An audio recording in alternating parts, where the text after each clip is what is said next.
Earth has a twin, same size, same mass, almost the same ingredients. But one became a blue world full of life. The other became a nightmare. Venus. At the surface, temperatures reach 460 degrees Celsius, hot enough to melt lead. The pressure is about 90 times stronger than Earth's. If you stood there, you wouldn't just burn, you would be crushed. Above that surface, thick clouds of sulfuric acid wrap the planet. For a long time, scientists thought Venus was simple, dead, geologically active maybe, but biologically impossible. Case closed. But what if we were wrong? Because about 50 to 60 kilometers above the surface, Venus changes. Temperatures drop down to between 20 and 70 degrees Celsius. The pressure becomes similar to Earth's surface. It is still acidic, still extreme, but not impossible. On Earth, we have microbes that live in boiling acid springs. Microbes that survive without oxygen. Microbes that feed on chemicals instead of sunlight. Life, once it begins, adapts. And that brings us to 2020. A team led by astronomer Jane Greaves made an announcement. They detected signs of a gas in Venus's atmosphere. Phosphine, pH 3. 1 phosphorus atom, 3 hydrogen atoms. On Earth, phosphine is rare. It forms in industrial settings. It forms deep inside gas giants. But in rocky planet atmospheres like ours, there is only one known major source: anaerobic life. Microorganisms that do not use oxygen. So when phosphine appeared in the data from Venus, everything changed. The signal came from telescopes. First, the James Clerk Maxwell Telescope in Hawaii, then ALMA in Chile. The absorption line matched phosphine. Not perfectly, but closely enough to raise eyebrows, and headlines exploded. Life on Venus? Alien microbes in the clouds? But science is careful. Other researchers reanalyzed the data. Some argued the signal was weaker than reported. Some suggested sulfur dioxide could mimic phosphine. In 2022, observations from the Sophia Airborne Observatory did not confirm strong phosphine levels. The excitement cooled. Many scientists leaned toward error or misinterpretation, but the story did not die.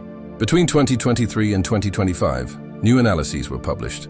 Improved calibration, independent teams, signals consistent with phosphine appeared again, and something else showed up: ammonia. NH3, another molecule difficult to explain in Venus's atmosphere. Ammonia should not survive long there. Sunlight destroys it. Acid should neutralize it. If ammonia exists, something must be producing it continuously. That is the key detail. Phosphine and ammonia do not last long in Venus's clouds. Ultraviolet radiation breaks them apart. Chemical reactions destroy them. So if we see them, even in small amounts, they must be replenished. Constantly. The question is simple. What is producing them? Volcanoes? Unknown atmospheric chemistry? Lightning? Or biology? Some researchers suggest volcanic eruptions could inject chemicals into the clouds. But models show it is difficult to produce enough phosphine that way. Others argue we still do not understand Venusian chemistry well enough. Maybe there are reactions we have never observed. That is possible. Venus is extreme. Extreme worlds surprise us. But there is another hypothesis: aerial life. Microbes floating inside droplets, living in the temperate cloud layer, using sulfur compounds as energy, producing phosphine or ammonia as waste. On Earth, bacteria survive in acid mine drainage, in volcanic vents, in clouds. Yes, even in Earth's clouds, microbes have been detected. Tiny, drifting, resilient. So the idea is not pure science fiction. It is speculative, but grounded in biology. Jane Greaves herself has been cautious. She has suggested the probability of life may be low, perhaps 10 to 20%. Most scientists still favor unknown chemistry, but even a small chance of life changes the stakes. Because Venus is not an exoplanet, it is next door. And if life emerged independently there in a completely different environment, then life may be common in the universe. In 2025, discussion of the Verve mission gained attention. A proposed probe to map phosphine and ammonia directly in the atmosphere, to measure vertical profiles, to see where the gases are strongest. NASA's DAVINCI mission, planned for the early 2030s, will send a descent probe. It will fall through the atmosphere, sampling gases directly, measuring noble gases, studying chemistry in detail, searching for clues about ancient oceans, about past habitability. Because here is another possibility. Maybe Venus was once like Earth. Maybe it had oceans for hundreds of millions of years. Maybe life began there long ago. And when the runaway greenhouse started, the surface became uninhabitable. But the clouds remained. Could life have migrated upward? Adapting, surviving, floating, If that sounds extreme, remember this. Life on Earth has survived mass extinctions, asteroid impacts, ice ages, supervolcanoes. Life is stubborn. Now imagine looking up at the morning sky, seeing Venus shining bright, and knowing that inside those clouds, something microscopic might be alive. Not intelligent, not building cities, but alive, breathing chemicals, dividing, evolving, and we would never have known unless a faint spectral line betrayed it. But before we jump to conclusions, we need to ask something deeper. What if phosphine is not biology? What if it is a sign that our chemistry models are incomplete? If Venus teaches us new atmospheric physics, that alone would be revolutionary. Because understanding Venus is also understanding Earth. Venus is a warning, a runaway greenhouse world, a climate system pushed beyond stability. Studying it helps us understand how fragile planetary balance can be. And maybe that is the real reason this mystery matters so much. Not just alien life, but planetary fate. Right now in 2026, the mystery remains unresolved. Phosphine has not been definitively proven. It has not been definitively disproven. Ammonia remains debated. Data continues to be analyzed. And new telescopes like the James Webb Space Telescope continue refining atmospheric measurements across the solar system. We are watching in real time as science unfolds. No final answers. No dramatic confirmation. Just careful steps forward. And that is what makes this story powerful. Because we are not looking at ancient history. We are living inside the investigation, and the next data release could change everything. Because there is one detail that makes this even stranger. Phosphine should not survive long in Venus's atmosphere. Sunlight breaks it apart. Ultraviolet radiation destroys it. Chemical reactions with sulfur compounds remove it. Some models suggest it could disappear in hours, maybe days at most. The same goes for ammonia. It is unstable in acidic clouds. It reacts quickly. It should not accumulate. So if telescopes keep seeing hints of these gases, they must be produced again, and again, and again. That means there is an active process right now, on Venus, not billions of years ago, not in the distant past. Now, so what kind of process can do that? Let's look at the non-biological options. Volcanoes are one candidate. Venus appears to have volcanic activity. Radar observations suggest possible recent eruptions. Volcanoes can release phosphorus compounds. They can inject gases high into the atmosphere. But when researchers simulate volcanic production of phosphine under Venus conditions, the numbers struggle to match the observations. You would need extreme assumptions. Massive eruptions. Unusual chemistry. Possible, yes. Proven? No. Another possibility is unknown photochemistry. Venus's atmosphere is thick, hot, rich in carbon dioxide, full of sulfur compounds. Maybe there are chemical pathways we simply have not discovered yet. After all, we cannot fully recreate Venus in a lab.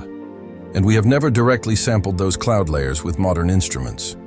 That is why missions matter. Because remote spectroscopy has limits. You are analyzing tiny fingerprints of light, absorption lines, small dips in a spectrum, interpreting them through models. If your model is incomplete, your conclusion can be wrong. This is not failure. This is how science works. Claim, challenge, refine, repeat. But now let's examine the biological hypothesis. Not science fiction, not flying saucers. Microbes, single-celled organisms. Imagine microscopic life inside tiny droplets, suspended in the temperate cloud layer, protected from the extreme heat below, using sulfur dioxide, hydrogen, maybe even trace chemicals as energy sources. On Earth, microbes perform metabolism we once thought impossible. Some breathe arsenic. Some survive radiation that would kill humans instantly. Some produce phosphine in oxygen-free environments. And here is something fascinating. In Earth's own atmosphere, scientists have detected microbial cells in clouds, bacteria lifted by storms, surviving in droplets, metabolically active, tiny airborne ecosystems. So the concept of aerial life is not fantasy. It already exists here. Now imagine billions of years ago. If Venus had oceans, if it once had stable temperatures, life could have emerged there independently. Then the runaway greenhouse began. Surface water evaporated. Conditions worsened. But as the lower atmosphere became deadly, the cloud layer remained temperate. Could natural selection favor organisms that drift upward, generation after generation, adapting to acidity, adapting to low nutrients, living in cycles of evaporation and condensation? Some researchers have even proposed life cycles. Dormant spores during dry phases, active cells inside droplets, floating, settling, rising again with convection currents. It sounds dramatic, but it is based on physics and microbiology. Still, there are serious challenges. Sulfuric acid is extremely harsh. Water availability is limited. Nutrients may be scarce. And we have no direct sample yet. No microscope image. No DNA. Only chemistry. Only hints. And we must be honest. Most planetary scientists currently lean toward unknown chemistry. Not life. Because extraordinary claims require extraordinary evidence. Right now we do not have that evidence. But we do have something important. A real testable mystery. And that is rare. Think about what this means. For decades, Mars dominated the life conversation. Ancient riverbeds, methane plumes, subsurface ice. But Venus? Venus was forgotten. Too hostile. Too simple. Now it is back in the spotlight. And not just as a warning about climate, but as a possible habitat. That shift alone is historic. Because if life can exist in Venus's clouds, then habitable zones are broader than we thought. Maybe you do not need oceans. Maybe you do not need a magnetic field. Maybe life finds narrow refuges, thin layers, temporary stability. Now zoom out even further. Astronomers have discovered thousands of exoplanets. Many are closer to their stars than Earth is to the Sun. Some may resemble Venus more than Earth.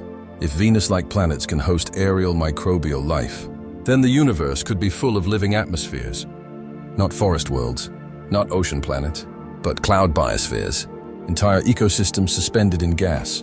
And suddenly the question, are we alone, becomes more complicated. Because maybe life is not rare. Maybe complex life is rare. Maybe intelligence is rare. But microbes? They might be everywhere. And that brings us back home. Venus is a climate extreme. A runaway greenhouse example.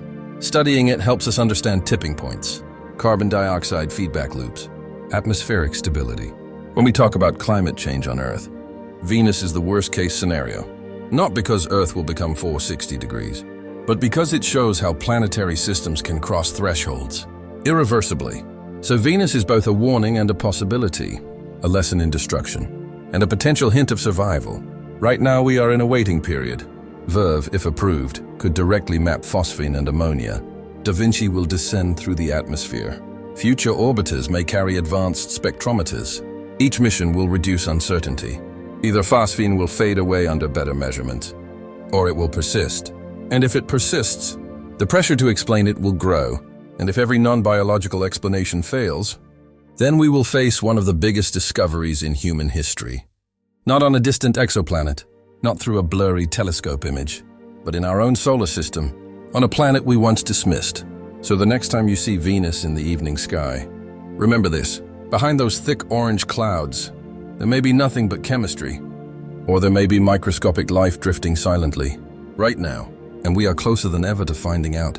If you enjoyed this exploration of Venus and the phosphine mystery, don't forget to like the video and subscribe to the channel. There are many more space mysteries waiting to be uncovered, from runaway greenhouse worlds, to solar storms, to the search for life beyond Earth. And who knows, the next big discovery might be closer than we think. I'll see you in the next one.